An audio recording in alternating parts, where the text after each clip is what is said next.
नमस्कार, आप सुन रहे हैं ज्ञानशिला।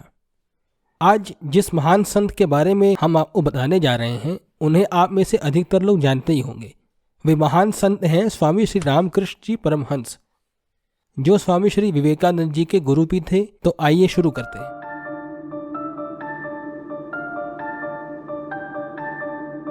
स्वामी श्री रामकृष्ण परमहंस भारत के एक महान संत थे, आध्यात्मिक गुरु एवं विचारक भी थे। उन्होंने सभी धर्मों की एकता पर जोर दिया। उन्हें बचपन से ही विश्वास था कि ईश्वर के दर्शन हो सकते हैं, अतः ईश्वर की प्राप्ति के लिए उन्होंने कठोर साधना और भक्ति का जीवन बिताया।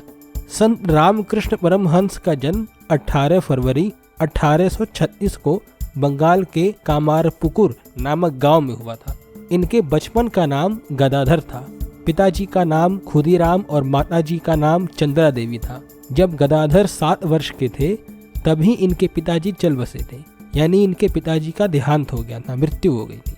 ऐसी विपरीत परिस्थिति में पूरे परिवार को आर्थिक कठिनाइयां बहुत ज्यादा आईं, यानी रुपए पैसे से संबंधित। इनके बड़े भाई श्री राम कुमार चट्टोपाध्याय कलकत्ता में एक पाठशाला के संचालक थे। वे गदाधर को अपने साथ कोलकाता ले गए। रामकृष्ण का अंतर्मन अत्यंत निश्चल, सहज और विनयशील था।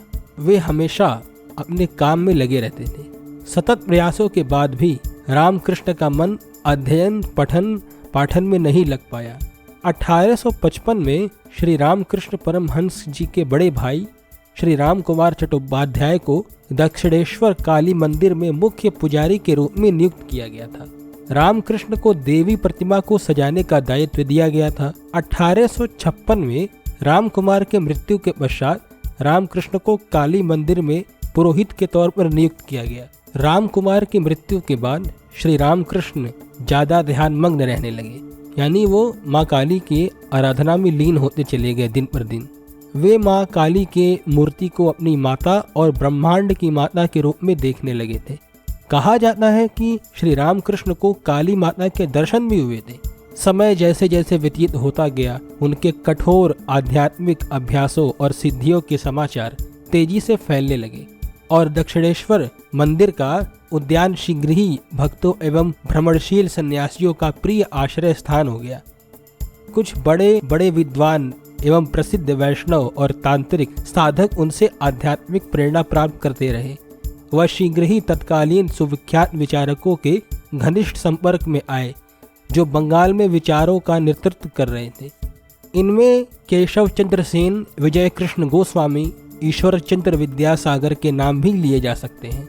इसके अतिरिक्त साधारण भक्तों का एक दूसरा वर्ग था, जिसके सबसे महत्वपूर्ण व्यक्ति रामचंद्र दत्त, गिरीश चंद्र घोष, बलराम बोस, महेंद्र नाथ गुप्त और दुर्गाचरण नाग थे। और जैसा कि आप सब जानते ही हैं कि स्वामी विवेकानंद उनके परम शिष्य तो थे ही, और चूंकि रामकृष्ण परमहंस एक महान संत थे, तो आइए उनके महान विचारों और सीखों को भी समझने का प्रयास करते हैं। वे कठिन से कठिन पौराणिक कथाओं को भी सरल रूप से समझाने के लिए जाने जाते थे। उनका कहना था कि विभिन्न धर्म एक ईश्वर की तरफ ही ले जाने के लिए अलग अलग रास्ते हैं। वे सभी महिलाओं को शक्ति का रूप मानते थे। उनका कहना था कि कभी भी हमें अपने मन में यह बात नहीं बैठा लेनी चाहिए कि हमारी खुद की आस्था ही सत्य है और बाकी लोगों की गलत या झूठ है। हमें हमेशा ये समझना चाहिए कि साकार रूप में और निराकार रूप में दोनों में ही भगवान है। इसीलिए हमारी जो भी आस्था है उस पर विश्वास रखकर भगवान की भक्ति ही करनी चाहिए। उन्होंने एक बार कहा था कि परोपकार और निस्वार्थ भाव से काम करने पर मन में भगवान के प्रति प्रेम बढ़ता है और उनकी कृपा से समय के साथ हमें भगवान को जानने का मौका भी मिलता है। भगवान को देखा जा सकता है, उनसे हम बात भी कर सकते हैं। जिस तरह से मैं आपसे बात कर रहा हूँ, मनुष्य तकिए की खोल की तरह होते हैं।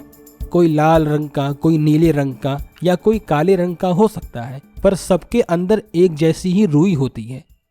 इसी प्रकार मनुष्य भी कोई सुंदर हो सकता है, कोई क्रूर हो सकता है, कोई महान हो सकता है, पर सबके अंदर एक ही ईश्वर का वास होता है।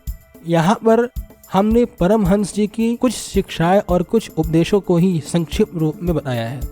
इन्होंने और भी शिक्षाएं दी हैं, जिन्हें पुस्तकों या इंटरनेट पर आप विस्तार से पढ़ सकते हैं। धन्यवाद।